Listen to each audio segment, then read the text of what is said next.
List the requisite number of derivatives. Requisite number of derivatives. Find the Taylor polynomials with degree n approximating the function of x near 0.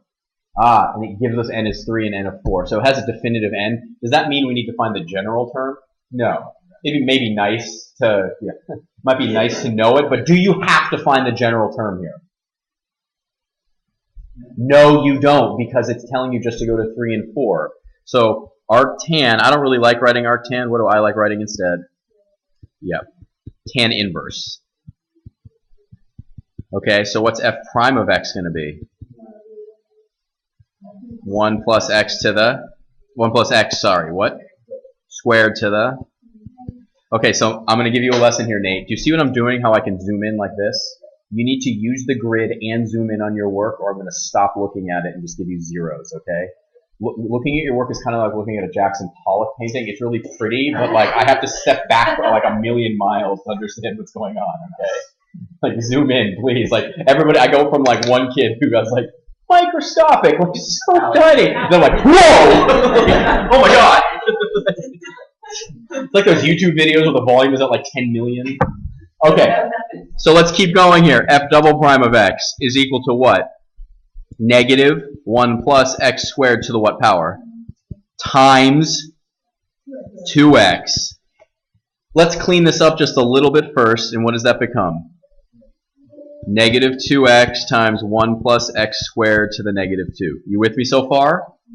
What do I need to use now when I'm doing this next derivative? I have to use the product rule. So f triple prime of x, the derivative of the first times the second, is that correct?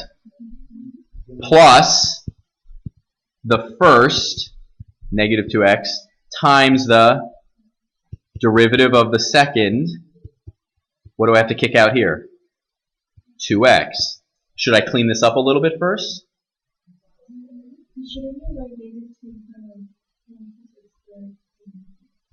I did. There's a negative right there, right? It's the derivative of the first times the second plus the first times the derivative of the second. Hold on. Everybody count to 3 and talk at once because that helps. Go. That negative 2x is from negative 2x. Yep. So we need negative 2 in front of the 1 plus x squared. Hold on a sec. Mistake the last time I did this problem 40 minutes ago. Last class I missed the entire 2x term. So yeah, you have to actually drop what goes all the way out front. You're absolutely right. What's going to go right here? A negative 2. You're absolutely. So I'm getting better. Maybe the third time I teach it today, I'll actually get all the numbers, but that's what you're here for, spot check. What should I do before I take the next derivative? Simplify.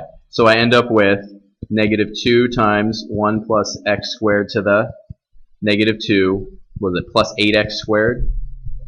Is this correct? Okay. Are we good?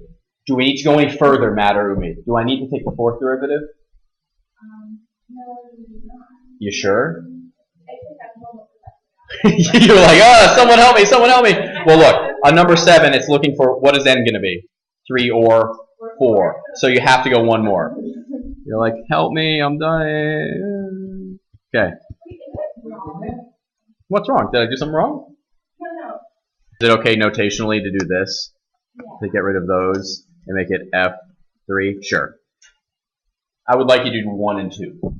3 is fine. Usually in textbooks they start doing it at 4. 3 is fine. So now what do we have to, oh, now what do we have? 4, 1 plus x squared to the negative 3 times 2x. But then what do I have to use to differentiate that? Who said it? Product rule, right? The derivative of the first. Tell me if I get this wrong. I'm not too good at this.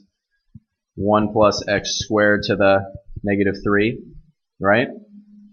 Plus 8x squared times negative 3 times 1 plus x squared to the negative 3 times what? Negative 4? To the negative 4. Ah, thank you. So I almost did it right. Thank you. Almost. I'm getting better. Do we have any impetus or desire to simplify that? Not really, because do we have to go any further? What are we doing with each of these derivatives? What are we plugging in? 0. You don't need to simplify this because when we plug in 0, guess what happens?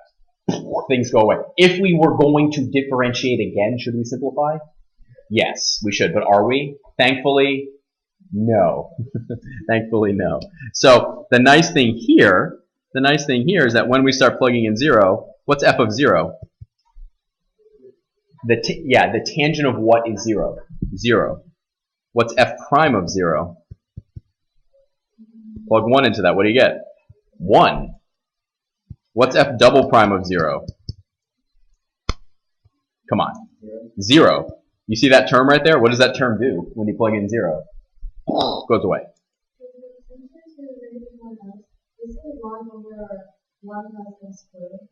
That's the inverse. That's the derivative. The derivative. This question is asking the tangent of what is 0. Okay? So now when we do f, the third derivative at 0, what does that come out to be? You have to be super careful on this, right? What happens to this term right here? That disappears, right? But what about this one right here? When you plug in 0, what do you get? -2. So this is -2. Oh, f4. What's this one going to be? It comes out to 0. Exactly. So now we have the ingredients we need to glue it all together. You have to glue this all together. What's the first term? You always lead off with what? F of 0. So that's going to be 0 plus the next one over 1 factorial times x plus the next one over 2 factorial times what? X squared plus the next one over what? 3 factorial x to the cubed plus 0 over 4 factorial x to the fourth. Now, why did I write in all those zeros when they're all just going to go away? What's the point? Like, why did I write it out like that at this point in the class? Yeah.